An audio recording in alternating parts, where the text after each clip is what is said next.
నిజంగా cholesterol test అందరూ చేయించుకోవాలా? హాయ్, నేను మీ డాక్టర్ లక్ష్మణ్ సేవనమ్మ.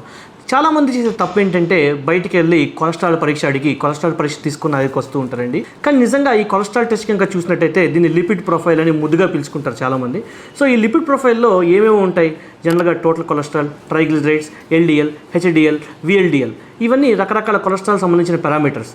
దీనిలో ఒక డాక్టర్గా నన్ను రికమెండ్ చేయమంటే ప్రతి మనిషికి కావాల్సింది 2 పారామీటర్స్ చాలా ఇంపార్టెంట్.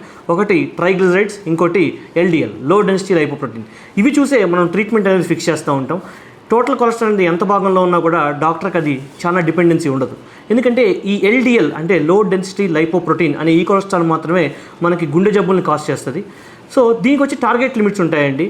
నార్మల్గా 100 బిలో ఉండాలి. సో రకరకాల మనుషులకి అంతకుముందు గుండెపోటు కనుక వచ్చినట్టయితే వాళ్ళకి 55 బిలో మెయింటైన్ చేయమంటారు. షుగరు, బీపీ ఉన్న పర్సన్స్కి అయితే ఖచ్చితంగా 75 బిలో మెయింటైన్ చేయమంటాం. రొటీన్ జనరల్ పాపులేషన్ కనుక తీసుకున్నట్టయితే అట్లీస్ట్ 100 బిలో కనుక ఉంటే వాళ్ళు చాలా హెల్దీగా ఉన్నట్టు తీసుకుంటూ ఉంటాం. కొంతమందికి 180, 190, 230 ఇట్లా ఉంటాయన్నమాట. సో ఖచ్చితంగా వీళ్ళు దగ్గరుండి ఎవాల్యుయేట్ చేయించుకోవాలి. అంటే ఎందుకు కొలెస్ట్రాల్ పెరుగుతుందని చూపించుకొని దానికి తగ్గ ట్రీట్మెంట్ తీసుకోవాలి. Thank you everyone. Follow for more updates.